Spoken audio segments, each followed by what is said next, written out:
हम लोग मशीन को वोट देते हैं, ईवीएम इलेक्ट्रॉनिक मशीन होती है, हम लोगों ने वोट दिया मशीन को और मशीन ने किसको वोट दे दिया, इसका कोई साल हम लोगों को भूखा रखा गया कोरोना काल का षड्यंत्र बना के। कोरोना काल में पीएम पेयर फंड में कितना पैसा डाला गया उसका कोई पता नहीं है।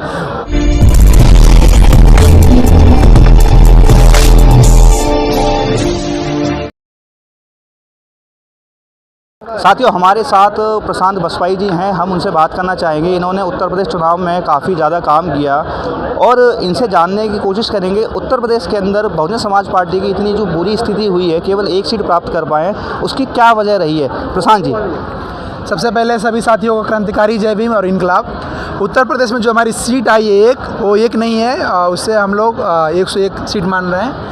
और आने वाले 2024 का जो चुनाव है उसमें बहुजन समाज पार्टी की जो राष्ट्रीय अध्यक्ष माननीय बहन कुमारी मायावती जी हैं और बहुजन समाज के हक अधिकार और हुकूक के जो लड़ती हैं और साहब काशीराम जी की चेली हैं और बाबा साहब डॉक्टर भीमराव अम्बेडकर जी के मिशन को चलाने का जो उन्होंने काम किया था, उनको हम लोग इस बार प्रधानमंत्री बनाने का काम करेंगे। जैसा कि प्रशांत जी बोल रहे हैं कि बहन कुमारी मायावती जी को इस बार प्रधानमंत्री बनाने का कार्य करेंगे, मैं प्रशांत जी से एक सवाल करना चाहूँगा कि अभी अखिलेश यादव एवं न्यूज़ चैनलों के माध्यम से पता चल रहा है कि जितना भी बैलेट पेपर का जो काउंटिंग हुआ था और वीवीपैट के अलावा जितना भी ईवीएम मशीन का जो काउंटिंग हुआ था उसके अंदर काफ़ी ज़्यादा अंतर है। जहाँ भी बैलेट पेपर का जो काउंटिंग हुआ था वो बहुत ही बुरी तरीके से बीजेपी हारती है और जहाँ भी ईवीएम से काउंटिंग होती है वहाँ बहुत ही अच्छे तरीके से जीतती है। इस पर प्रशांत जी का क्या कहना होगा? मैं आप सबसे बता दूं आपके चैनल के माध्यम से कि उत्तर प्रदेश में जो चुनाव किया गया है वो लोकतांत्रिक व्यवस्था से नहीं किया गया है। आप पूछेंगे कैसे? बाबा साहब डॉक्टर भीमराव अम्बेडकर जी ने हमें जो संविधान में अधिकार दिया था कि हमारा वोट है, लेकिन उस वोट को मशीन के ज़रिए उस वोट को मतलब निष्क्रिय कर दिया गया। हम लोग मशीन को वोट देते हैं, ईवीएम इलेक्ट्रॉनिक मशीन होती है, हम लोगों ने वोट दिया मशीन को और मशीन ने किसको वोट दे दिया, इसका कोई पता नहीं। इस पर हम कई बार अपने बात रख चुके हैं और इस बार जो चुनाव हुआ है उसका मशीनी दुरुपयोग करके इस बार जो सत्ता में फिर से दोबारा जो लोग काबिज हुए हैं, जो इस देश में मानव राक्षस इस तरह से कहें, मानव विरोधी हैं, महिला विरोधी है, किसान विरोधी हैं, जवान विरोधी है, स्टूडेंट विरोधी हैं और इस देश के जो जल जमीन है उसके विरोधी हैं, उस पर हक अधिकार जमाए हुए हैं। ज़बरदस्ती एक परंपराओं के तहत कोर्ट हुआ, हर जगह उनका अधिकार है, तो कुल मिलाकर मशीनी का दुरुपयोग है। जिस तरीके से अभी हम चर्चा कर रहे हैं और हम ये जानने की कोशिश करेंगे कि भारतीय जनता पार्टी के साथ जितने भी हिंदूवादी संगठन जो कार्य कर रहे हैं वो एक तरफा समर्थन बीजेपी को देते हैं, लेकिन कहीं ना कहीं बहुजन समाज के नाम पर जो भी संगठन बने हुए हैं वो बहुजन समाज पार्टी का विरोध करते हैं। इसकी क्या वजह रही है वो हम प्रशांत जी से जानने की कोशिश करेंगे आज।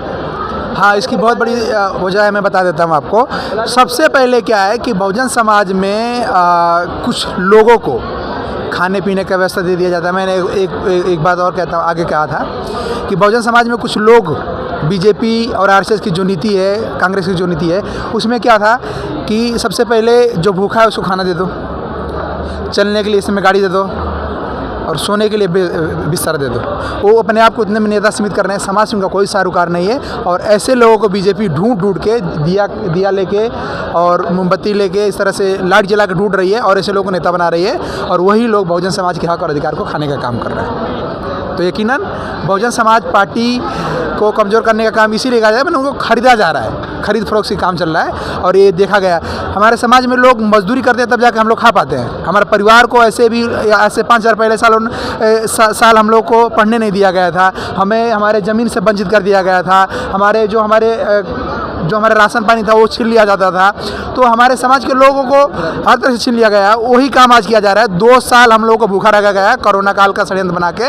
कोरोना काल में पीएम पेयर फंड में कितना पैसा डाला गया उसका कोई पता नहीं है और हमारे समाज के लोगों को घर में बंदी बना दिया गया। हमारे समाज के जो हमारे मजदूर लोग थे, परदेसी बन के कमाने गए थे, उनको वहाँ से छोड़ दिया गया। कोई रास्ते में हमारी बहनें जो प्रसव के पीड़ा से मर गईं, हमारे जो माताएं हैं उनको उनके बेटे ने लाश तक नहीं देख पाए, घर में बंद कर दिया गया, उनको खाना नहीं मिला।